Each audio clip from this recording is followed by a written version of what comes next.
Carson's Corner is a black LGBTQ-owned small business. They sell merchandise and apparel on pop culture franchises such as Dragon Ball, King of the Hill, Sailor Moon, and of course and most importantly, Power Rangers.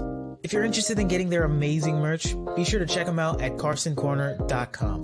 Link will be down below. Here we are, the endgame of the Lamentation arc. Will our heroes win, or will they be destroyed? Heaven or hell? Hey everyone, welcome to the Rider Time podcast here on the Morphin Network, where it's Morphin Time all the time. I'm TimeRider Zero, your host, and I hope you're having a wonderful Tuesday at the time of this recording. And may I remind everyone that in 5 hours, the long-awaited 30th anniversary special will finally debut on Netflix.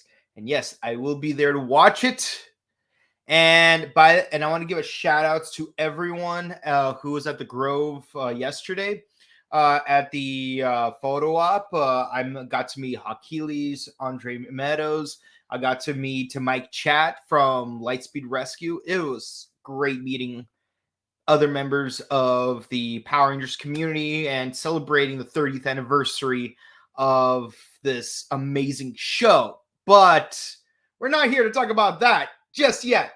Because we're going to talk about that later this week. I'm going to say Sunday this week, so that's going to be the 23rd, Shakespeare Day. We're going to do Mighty Morphin Power Rangers once and always, so be sure to stick around for that. But what are we talking about today? Well, today we are talking about none other than Kamen Rider Geats episode 31, Lamentation VII, Heaven and Hell game. And yeah, this is the final round. Here we go. Like the title for the next episode is Lamentation Final. So this is going to be the end game. It would be a crazy Vince Russo swerve if they just simply said, oh, by the way, you know how this is the final episode? Yeah, there's going to be some more interim episodes after that before the next arc. Or maybe there's going to be an extra episode, just like in previous arcs. But, you know, here we are. We're about to find out. Let us know what you guys thought about this episode and how you guys think things will play out in the next episode right here in the chat box, because we are doing this live right now, which means if you comment in the chat box to your right, my left, you will be able to see your comments down at the below towards the end of the episode. So audience participation, you guys are part of the show, and here we go. You guys are participating in the show just like how random civilians are participating in the Jimoto game in the actual episode. So here we go. So the episode starts off with a very creepy scene. You got in the previous episode, Archimandel did mention he's going to use himself as fertilizer. It seems like he only took a finger, so Beastars reference here. It's still pretty uncomfortable. I mean, it's cute how Archimandel is so like goofy with his Jimoto, but it's also kind of creepy if you ask me. You know, that it's kind of bothersome. But, you know, we're off to the final game, and, well, we need something that sends a message, so here we go. Meanwhile, being true to her sister's performance, Tycoon's sister is rolling around just like Haruka from Dawn Brothers, and yeah, it's fair to say that you could tell these two are sisters because they are so similar to each other in terms of personality. I mean, to be fair, Tycoon's sister is more mature than Haruka in terms of, you know, taking on burdens and responsibilities and stuff. But once a goof, always a goof. So, this was an adorable scene. But we do find out that, because Neon found out she's not really human after her battle in the previous episode, she ran away from home because she has no home. So we don't know what happened to her. But it's come down to just Geats and Tycoon. Officially, Neon hasn't been eliminated from the game. But at the same time, she's not participating, so retired? Let us know if you think she'll come back in the next episode, because she's technically not disqualified. And we could really use her help, not gonna lie. Because the next game is called Heaven or Hell, where Jamotos are attacking random civilians unless they stand on a colored circle. Then a copy of the Goddess of Creation chooses a color. If you're standing on that color, you fall to your death. Yes, just like in Squid Game. Yet again, Squid Game. We're always coming back to friggin' Squid Game. Like, I wouldn't be surprised if one of these days the Squid Game, the actual game within the show Squid Game, will be a challenge in the Desire Grand Prix. I wouldn't be surprised by that. So what's your guys' thoughts about this game? Like, what did you think? Like, was it too dark or not dark enough? I'd say it's pretty damn dark, because as we've mentioned before, children are not safe in tokusatsu. Children are not safe in tokusatsu.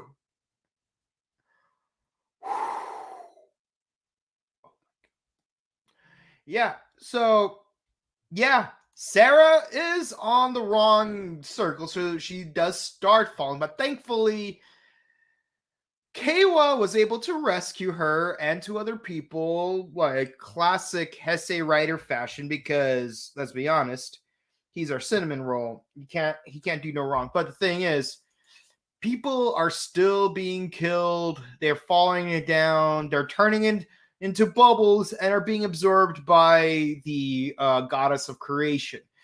And of course, we have to have the epic battle between Buffa and Geats.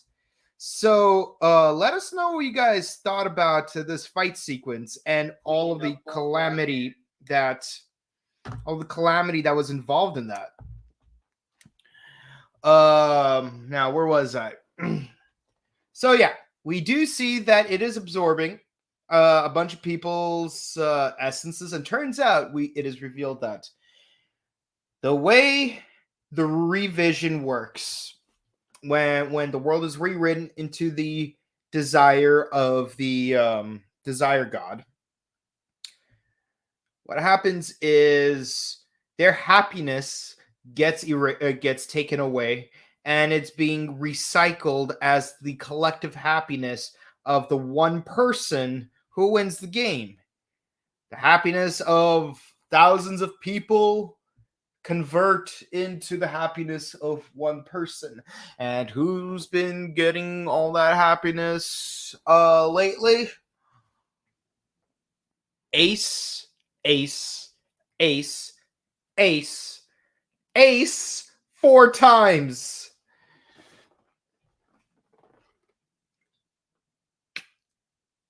But also, it's hinted that the Goddess of Creation is someone that Ace knows. I mean, previous episode, we already knew who it is. It's his mom, but Ace does not necessarily know that, but it's been hinted to him. So Kekura tells Keiwa how the whole happiness system works. Basically, there is a very finite amount of happiness in the entire world, like a closed system. And for one person to gain more happiness, another person has to lose happiness. And so basically, yeah, as I said, it's an extraction process. And honestly, that's kind of dark. First of all, happiness may be an energy, but it's not a zero-sum game, in real life. I do believe that happiness can be collectively increased through a larger group of people. But this also raises some interesting questions in terms of the in-universe explanation.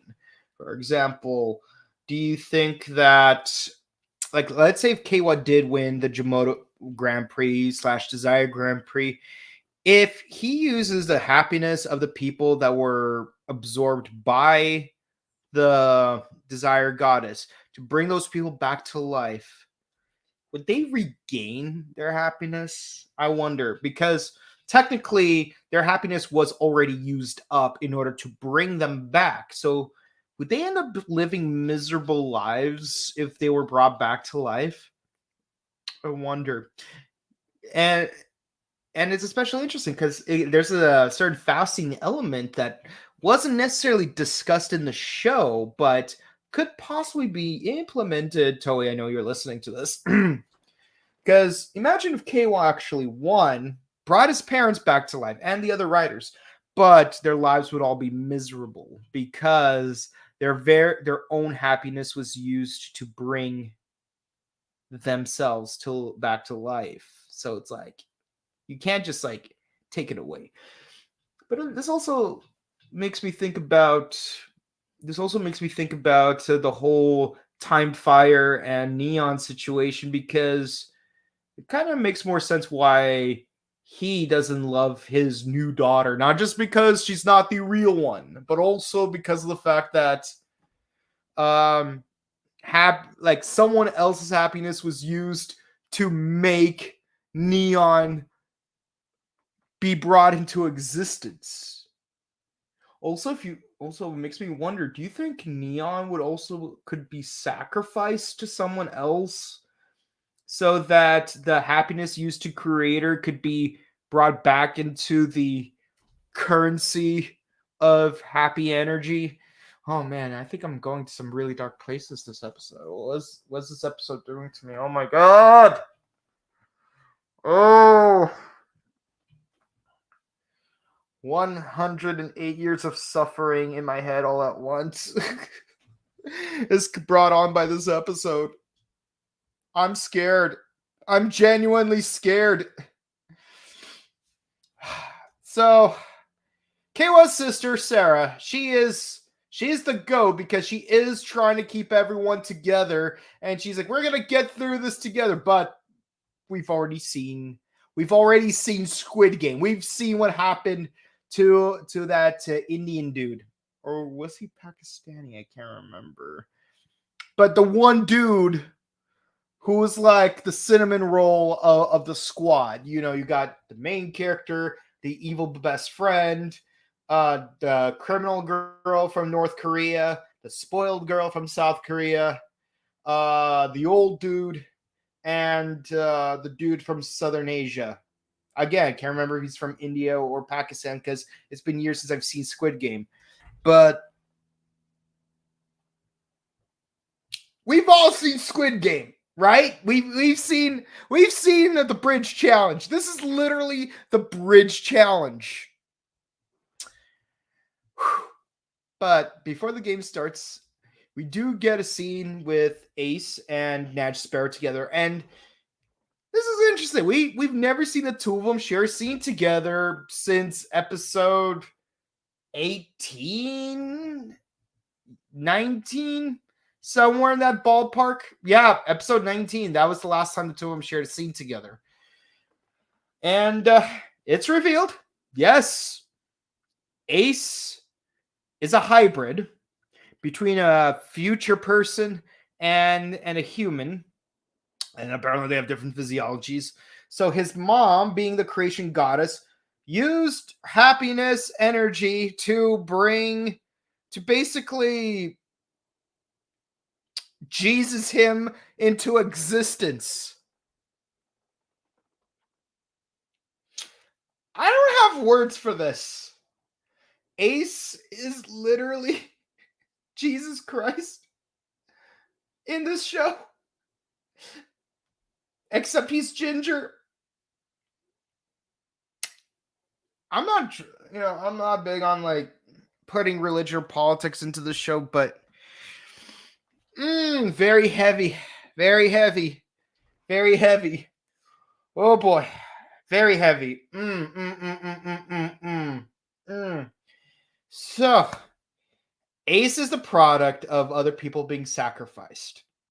And his future desires have been achieved through the absorption of other people's happiness, including Keiwa's parents. And Keiwa's around to witness this. So, to quote David Mitchell, Hans, are we the baddies? No, Ace is definitely not a baddie. But you know who are the baddies? Desire Grand Prix and Jimoto Grand Prix. They can both be baddies. Just like both groups of World War II bad guys. There's more than just one team that were evil. And yeah, DGP, JGP, both evil. Sure, Tsurume, she's a sweetheart. No blood on her hands. She doesn't know better. But Gazer, you knew. Blood is on your hands.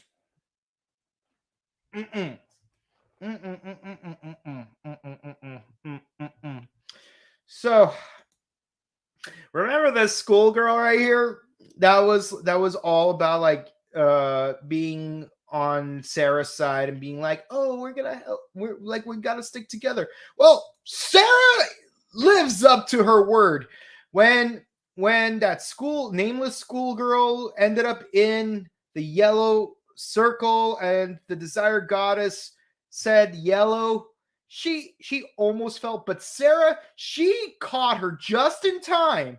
And guess what happened? She took a beating to save her. Props to Sarah. Sarah should have been a Kamen Rider. I wish that what I said way back in episode 8 would have been true, and she actually was Tycoon in a past version of reality.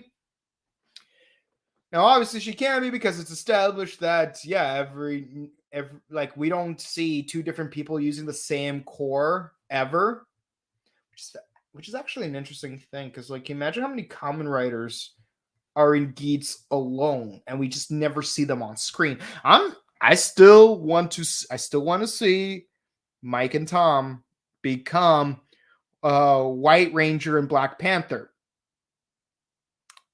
I haven't forgotten about that. I haven't. Like, if we need to, like, let's bring in Mike Goto and Eric Betts. Like we got an actual White Tiger, Black Panther here in the U.S. We need one. We need one of each in Kamen Rider Geats. Let's do it. Let's do it. But before we get to that crazy Squid Game Vince Russo swerve, our sweet cinnamon roll Keiwa does his best to put up a fight, and he's holding his own. We all love Keiwa. He's our boy.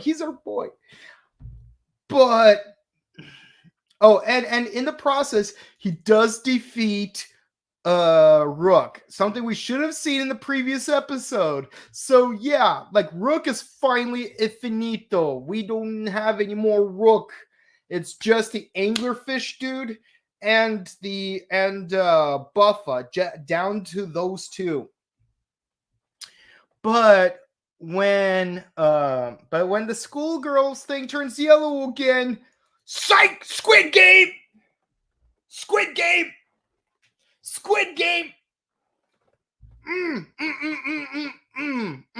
No way, man. She Squid Gamed that dude. Like he was safely on his cyan circle, minding his own business, trying to not die. And this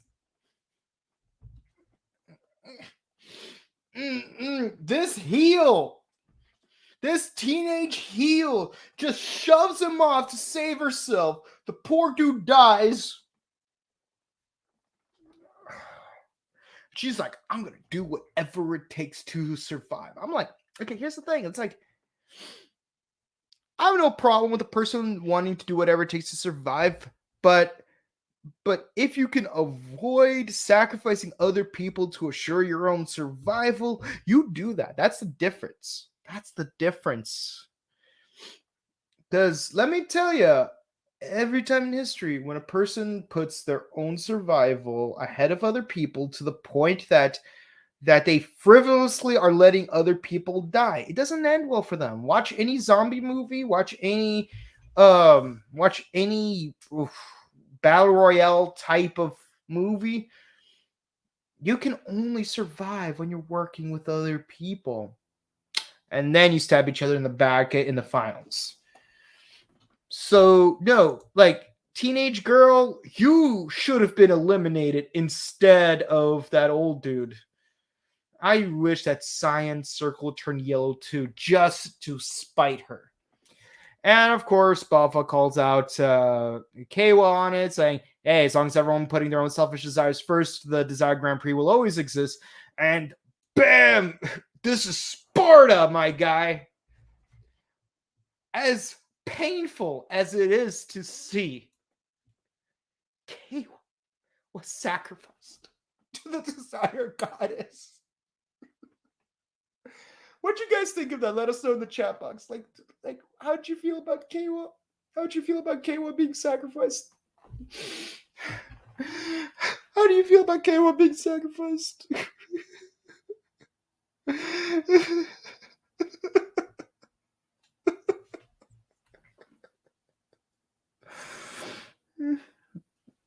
And the thing is, I was really hoping that just like in previous episodes, Kawa and Kekara would do a team up, just like with Kyun and Neon and Jean with Ace. But I don't know. Let's hope the writers come up with something clever next episode, because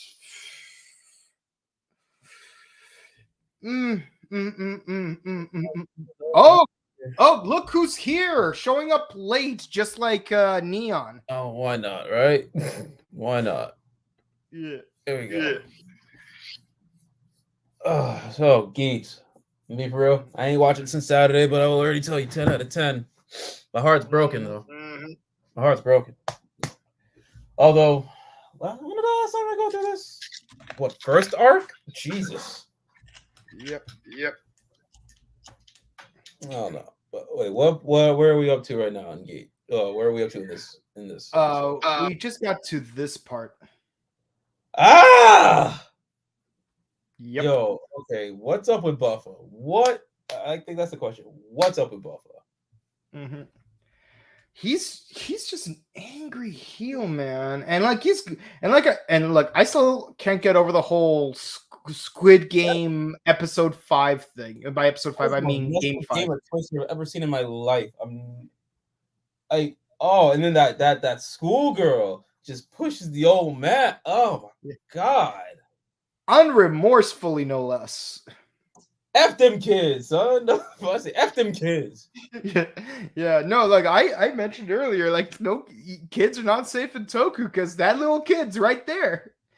And they even specify this game is literally not going to end until one civilian is left. That is. Oh my god.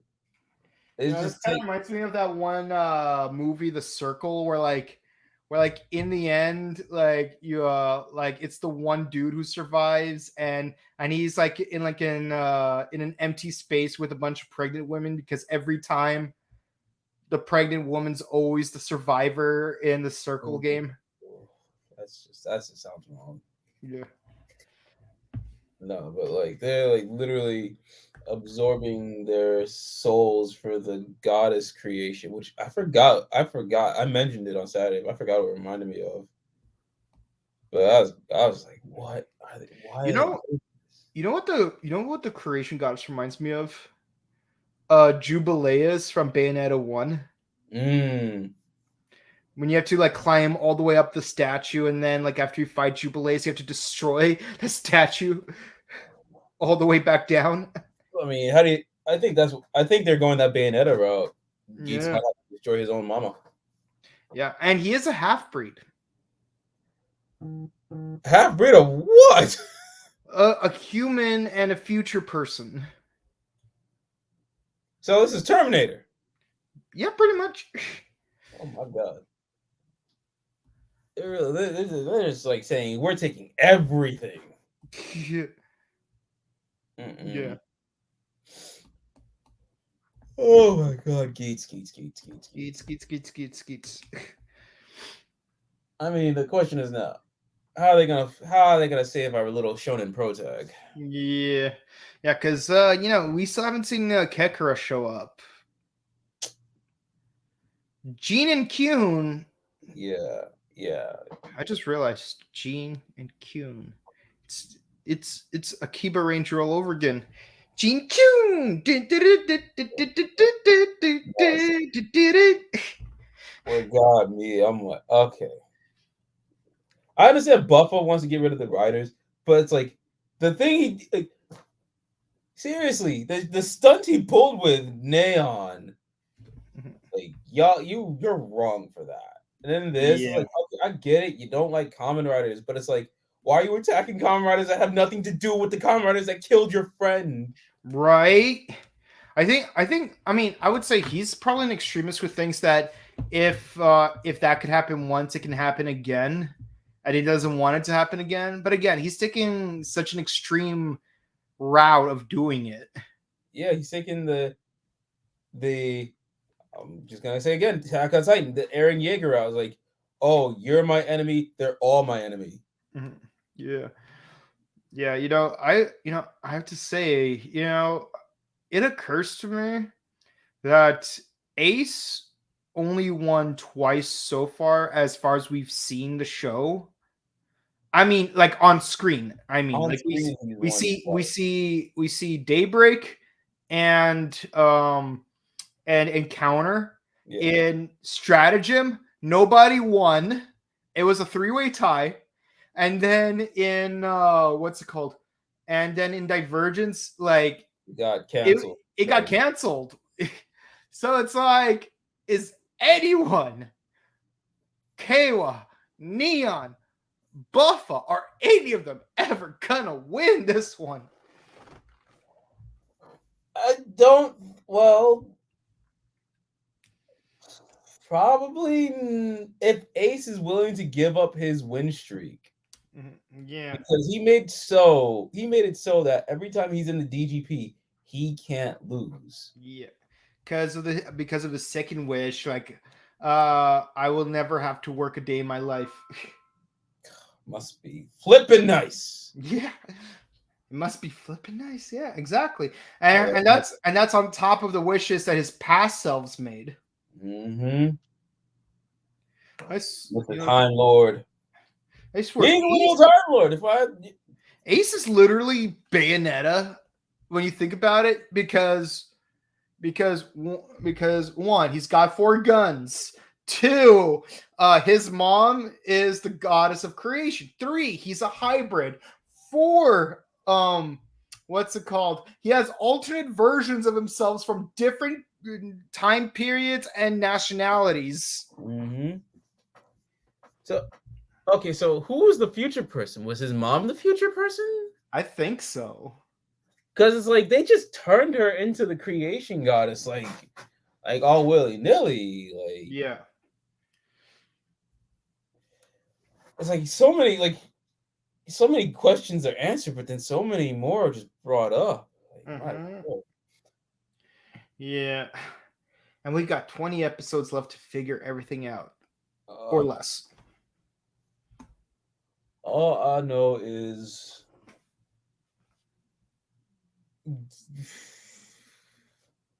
I don't know nothing, man. That ending got me. I'm like, yo, they really did my boy Kawa like this. Yeah. Oh yeah. And Buffalo was so smug about it too. He's like, bro, I just killed your best friend. What you gonna do about it, bro? He's like, oh, you mad, bro? That's what he said. Basically, he's like, I did to you what you did to me, even though Ace had nothing to do with his friend's death. So it's like Gundam Seed. Yeah, basically, it's like, hey, now you know how I feel. Now you know. Basically, he's trying to bring him down to his level. Yeah. Like, understand my viewpoint. It's more of like, haha. It's not more of like a haha. Look at you now. It's more of like, look at where I'm coming from. Look at how this happened to me. Oh, you mean like Madara Uchiha? It's like tell you what, I'll join you, Hashirama, if you kill Tobirama, because my brothers are dead. You still got your brother. What you gonna do? Yeah, like, basically he's trying to go that Madara route of like, yeah, like, look, my friend is dead because of DGP. Your friend is now dead because of it. Yeah, which means you are my friend. Na na na na na na. No. Cut that out right now. I mean they are that Goku Vegeta level, like Gaim and Baron. Yeah. I mean, yeah, both Baron and Buff are plant zombies. Mm-hmm. And they got their plant zombie powers in the same flipping place. Of all places. Yeah. They both stay out of these four.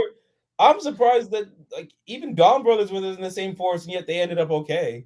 Yeah, I think you just need a I still can't believe they had the repainted Hellheim fruits. I'm gonna be honest. It'd be hilarious if like when that lady ate that pasta azure, like she would turn into a Jimoto from out of nowhere, and then Dawn Brothers would be like, "What the hell did she turn into?" And then Moi Moi's like, "Well, it's time to cook this. Time to cook this one." Yeah. Just like Najee would say, "Time to cook." Yeah. No. Oh my God, this episode, 10 out of 10. Yeah. I give it a 9.5. Like honestly, like the only thing I hate about this episode is the freaking Squid Games. That girl's gonna get hers. No, actually, I want somebody to run the ones on what's his name, Daichi, because he's too smug for his own good. Oh no! Actually, never mind. I don't want to talk about it. No, nah. I predicted what's gonna happen with Archimendo. I didn't want to be right. Mm-hmm. This is one of the times I do not want to be right. I hate that I was right about this. Yeah. Oh, I see. I see in your background you're also having a death game. I'd rather this one at this point. Get it? Because it's Kamen Rider Guys episode. Oof. Ooh. Pluto, what's wrong with you today? I don't know. Pluto TV's open up, but yeah. it's all good. But hopefully for the last time, Archimendo could finally stop being so darn creepy. I doubt that, considering he basically became one with his creation, which called it. Yeah, I did call it last week. I didn't want this one. I didn't want to be right about that. Now you got Archimendo being both creepy and a plant zombie. But then you see Daichi, his face. I'm like, yo, this guy's a real sociopath. Sometimes I wonder if they did not eliminate him as the disaster, would he have been less of a sociopath? Nah. I press X to doubt, but no, he definitely would have been doing. He'd have been doing the most to weed out the disaster and torture. If anything, if he was still in the game, he would have found out about Neon a lot sooner. Yeah, no, I was gonna say, yeah, and he would blame and he would accuse her, and then Ace would be like, okay, first you accuse Kawa, then you accuse Neon. I think you're just trying to get rid of my friend, so you're the disaster. Goodbye, Daichi. Even though Daichi's right. But actually, no. If we were really doing a little what if about that, he would have told Neon her backstory, and then that'd have been like, so not only are you not even real, you don't belong here, but you also the disaster. Geats would have beat his ass, got him eliminated, saying he's the disaster, but then Neon would reveal, yeah, she's the disaster and just want to be eliminated just so she can have time away from this, just so she can figure herself out. True. Yeah, and I still stand by the fact that Neon is technically not eliminated yet, so she's still around. She didn't appear all episode, but technically she's still in the game. Mm-hmm. Let's hope it pays off next episode. Oh, speaking of being in the game, do you know how hard it was for me to find this? Physical copy? Yeah, I believe it. Physical copy. Yeah, I had to call 12 different stores and drive 15 miles out of the way just to find a copy that someone else pre-ordered and never redeemed it. Did you have to go up the valley to get it?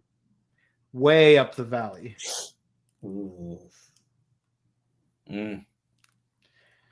I blame this on you, GameStop. You keep talking big game of like, oh, no one wants to buy Mega Man stuff, so there's no point in pre-ordering it. It's gonna be a general release, and then once it comes out, it's like, oh no, we only got enough copies for people who pre-order. I'm like, that is not what you said a month ago. I'm pretty sure Little Tokyo probably has a copy. Yeah, they would, but it's probably a Japanese copy. I mean, no, they got English copies of games. Yeah, one thing I was surprised to find in Little Tokyo was Genseishi Justerizers on Game Boy Advance. I'm like, Justerizers had a Game Boy Advance game? What? That doesn't surprise me. I mean, that's where I got my Kamen Rider Kuga and my Naruto Clash of Ninjas 3 and 4. Those are my prized possessions. Those 3 games. Yeah, I'm not gonna lie though. Without this, I would have no legal way of playing Battle Network 2. Now, I do have a Game Boy Advance copy of 1, 3, 4, 5, and both versions of 6. I just don't have all versions of 3 through 5. I have 1, just not 2. I don't know if I still have my copy. I would look for it, but I'll look for it later. And I still plan on finding. Oh, technically, I have 2 out of 3 versions of 5 because while I don't have Proto Man for Game Boy Advance, I do have Double Team for the DS. Oh yeah, that's right. They did a whole. That's why I like it. They went from the Game Boy Advance to the DS back to the Game Boy Advance. Like, yeah, that was weird. Come on, Capcom, what are you doing? Yeah, like they should have at least made a Double Beast, Cyburn and Gregor. Speaking of should have been, where is our Kamen Rider Geats game? It's about that time. We should have had a game. We need Climax Heroes 8 and bring it back to the way it was back in the Climax Heroes 5 when we had more riders and more play mechanics. I better see this fall or this winter Kamen Rider Climax Fighters Geats. I don't want the newbie. Perfect season to have one. I don't care about the newbie. I don't care about the newbie rider to be. I care about the current rider that should have his own game. I feel the same way that Drive had that. Genesis. Adorite Genesis, I think it was. Or was that Ghost? That's Ghost. Yeah. Yeah, Genesis. I have Genesis. See, you would have had Drive with a Bad Ride War game. I've never played Climax Heroes 6 for PlayStation 4 because I didn't have a PlayStation 4 until 2019. It's fun. But I did have Climax Heroes 7 for the Switch, and compared to Climax Heroes 5 for PlayStation Portable, it's a total letdown. I'll tell you this: one on PS4, Kamen Rider 4 is a hack. He's hacks, cheats. Cheats. You know who's the perfect cheat character in the Climax Heroes 5? Akira Date. Birth. Yeah, like specifically Akira Birth, not Goto Birth. I mean, it doesn't really matter, but the thing is, he's the one that I maxed out because when you max him out, you could just spam breast cannon and just murk everyone. It's like playing Marvel vs. Capcom as Iron Man. Nah. Yeah. But yeah, let's see what the audience have to say about this episode. What do y'all think about this episode of Geats? Triple XYZ says poor Kawa. Yeah, poor little cinnamon roll. Gives it a 9 out of 10. That's fair, because yeah. Kawa. Nematrix92 says, I wish Kawa and Kekara teamed up. By the way, Nematrix, not to call you out, but you got some nerve having Buffa as your profile pic. Just saying. Oh, might as well have Majin Vegeta on there, you traitor. He gives the episode 10 out of 10. All right, then. All right. You're forgiven. Okay, and then Triple XYZ says, lol, Ace's Bayonetta. He's a Time Lord Bayonetta. Yeah. And that's pretty much Kamen Rider Geats episode 31.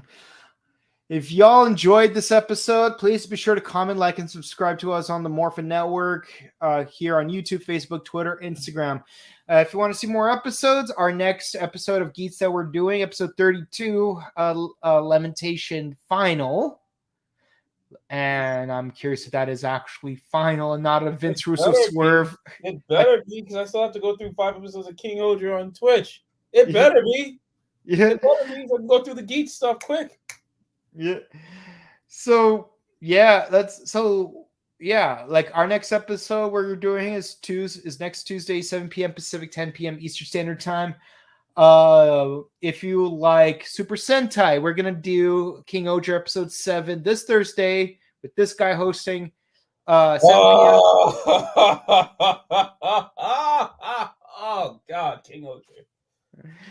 7 p.m. Pacific, 10 p.m. Eastern, and I don't know what's going on with Amazon's. I guess we're taking a quick break with that, but we'll get back to you on that.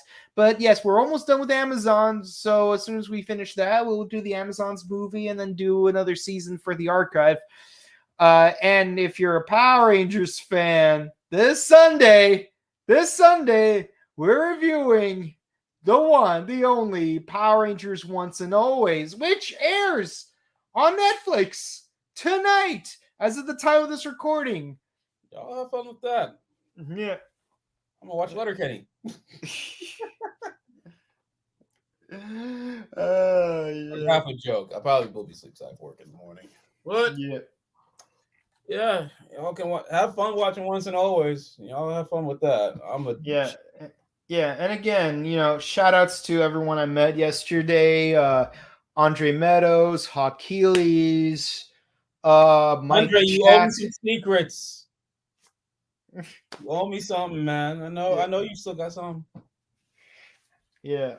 Mike Chat, Key Symbol, Wizard. Oh, yeah, shout out to Achilles. He's streaming now. He's actually gonna do. I guess he's gonna do a live reaction to Once and Always. Yeah. And of course, if you want to see more content, be sure to check out our sister channel, The Buttery Show, where next month we're going to be reviewing 5 movies. We're not going to say what those movies are, but they share common controversial theme. So stick around for that. One of those. I'm opting out of one of those. I have tortured myself once already. I swear to God, if one of them is Shyamalan, I'm killing you.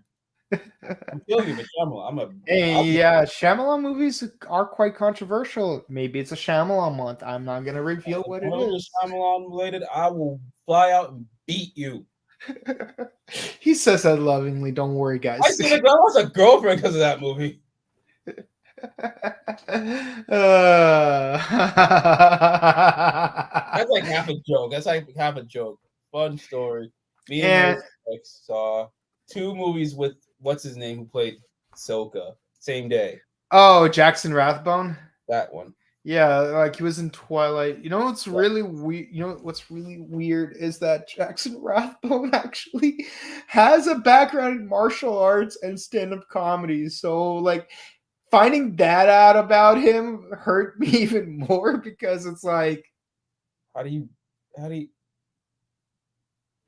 I want my money back. like if we review that movie, I got a lot of things to say about it. I want refunds. What I will say though is the more I learned about that movie, the more I ended up hating it with purpose. Hating it with glorious purpose. Hating it burdened with glorious purpose. That's one time I'll never get back in my life. Yeah, no, I want those 2.5 hours back. But yeah, if you want to see more of our own personal content, Jared, where can they find you? What's up, you sexy mother people? I'm Jared from Energy Get YouTubers R2. I'm him. Run face clap cheek direct ish push P. I am him. I literally am tired. Just came from. Don't know how long we just streamed. We were doing K-pop. We do also anime. We're doing Bochi the Rock currently. It's a fantastic series. Very nice, very wholesome. And we're also doing Geats and Dawn Brothers every Saturday over on Twitch. We post everything up on YouTube. We just got a lot of back, whatever. There, we do all that stuff there. And you can find me on Twitch at twitch.tv/BokenKabuto, where maybe I might get back to streaming if I ever find the time. And you can find me on Instagram at Boken_Kabuto. And with all that said, guys, thank you so much for watching.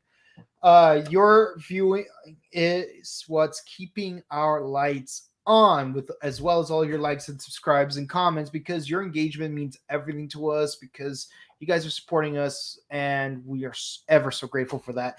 And we would also be grateful if you stay hydrated, stay safe, update your emergency kits, hug your loved ones, wear appropriate attire for whatever weather there is where you live, and depending on what time zone you're in, it may happen to you sooner rather than later, but may the power protect you always. Because once a ranger, always a ranger. Bye, guys. Peace.